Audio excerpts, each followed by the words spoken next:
Hello everyone, welcome to my channel. आज हम physics का ये पॉइंट देखिए, what are the units of the following quantities in SI system. वैसे physics के यूनिट्स जो उनके फॉर्मूले होते हैं, यूनिट्स होते हैं, वो एसआई सिस्टम में भी होते हैं, सीजीएस सिस्टम में होते हैं। इसका भी मैं वीडियो आपको दूंगी, लेकिन जो मोस्टली हम लोग जो यूज करते हैं फिजिक्स के यूनिट वो एसआई सिस्टम में ही मेंशन करते हैं। और ये यूनिट्स क्या होती हैं और पहले और उनके फॉर्मूले क्या होते हैं, कैसे इसे फाइंड आउट करते हैं, और ये फिजिक्स के काफ़ी मेन फॉर्मूले हैं। तो ये आपको आना ही चाहिए, पता ही होना चाहिए। इसके बिना कोई भी हम न्यूमेरिकल सॉल्व नहीं कर सकते, क्योंकि सारे न्यूमेरिकल्स होते हैं वो इन फॉर्मूलों के बेस पे ही आते हैं। तो फॉर्मूले और इनके यूनिट को कैसे फाइंड आउट करते हैं आज हम ये जानेंगे।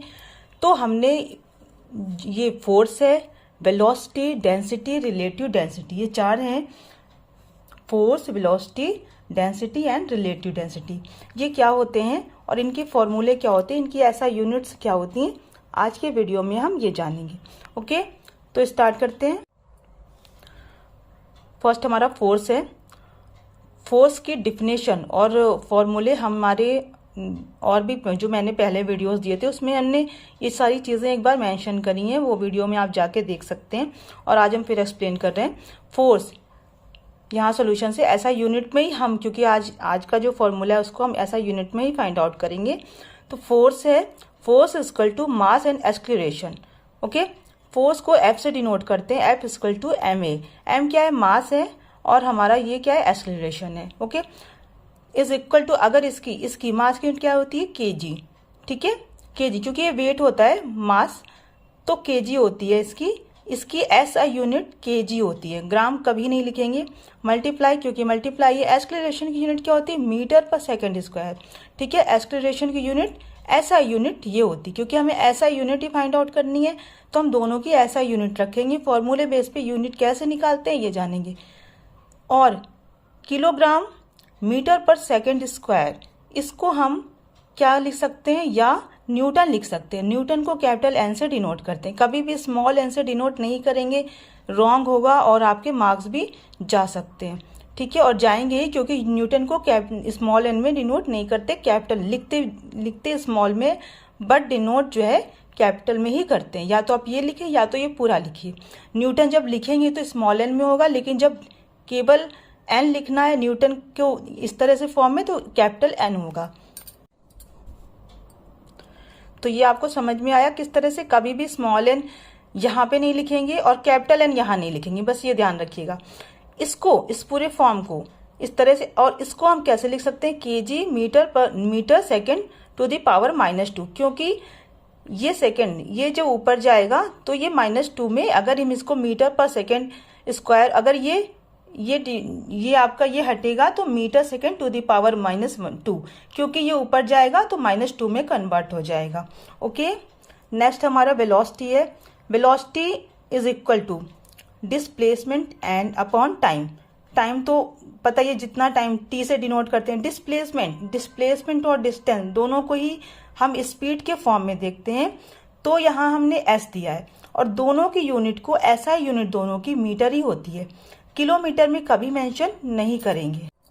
तो इस तरह से वेलोसिटी को डिनोट करते हैं v से, is equal to s upon t. S क्यों, क्योंकि स्पीड से हम इसको जानते हैं, डिस्प्लेसमेंट एंड डिस्टेंस।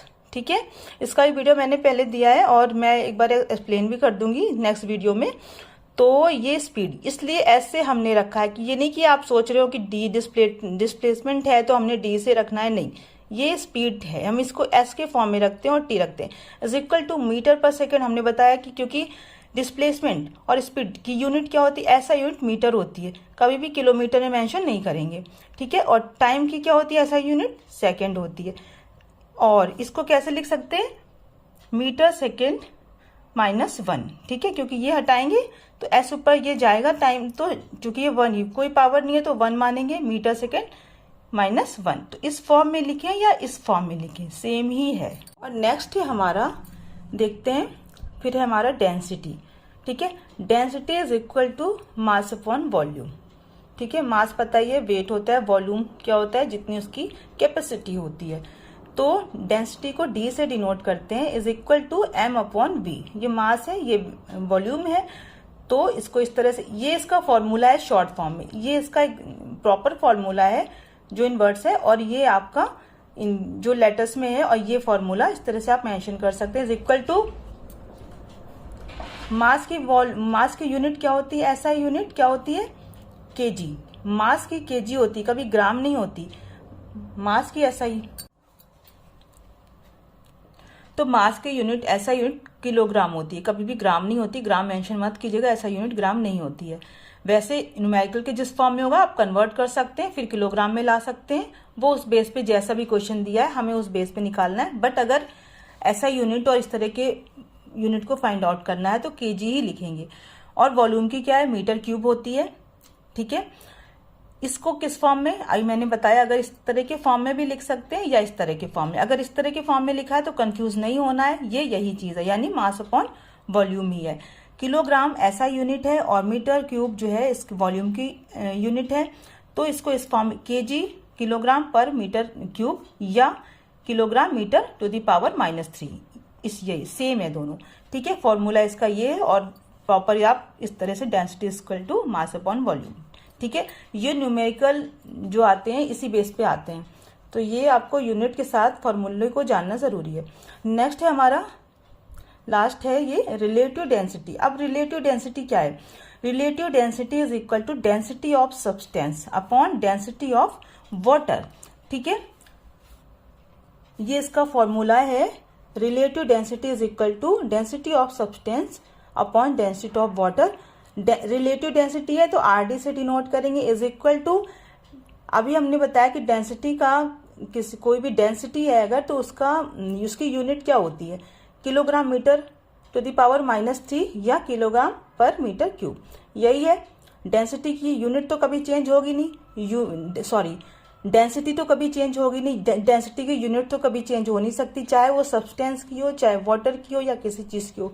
डेंसिटी का फॉर्मूला ये होता है और उसकी यूनिट यही होती है, वो तो कभी चेंज होगी नहीं।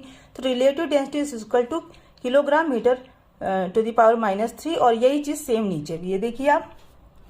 ठीक है, तो इस तरह से अगर हम देखें रिलेटिव डेंसिटी की एग्जैक्टली क्या निकल रही है यूनिट, तो ये कैंसिल आउट हो गया, कुछ नहीं आया रिलेटिव डेंसिटी, क्योंकि दोनों की यूनिट सेम है तो कुछ नहीं है। तो हमने नीचे एक पॉइंट भी मेंशन किया है, देखिए, since relative density is a ratio of two similar units, it has no unit of its own. इसकी अपनी रिलेटिव डेंसिटी यानी आरडी की अपनी कोई यूनिट नहीं होती, रेशियो के फॉर्म में होती है।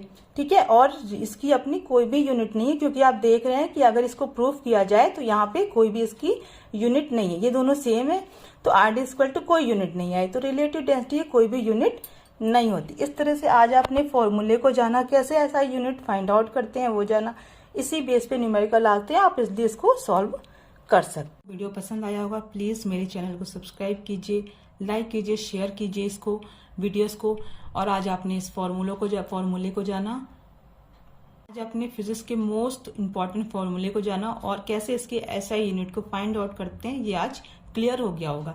तो इसी बेस पे न्यूमेरिकल्स आते हैं, और अगर फॉर्मूले और यूनिट आपको पता है तो कोई गलती नहीं होती, और आप न्यूमेरिकल भी सॉल्व कर सकते हैं इसलिए। और इसकी यूनिट को हमेशा सही रखिएगा, अगर यूनिट गलत होती है तो मार्क्स कट जाते हैं।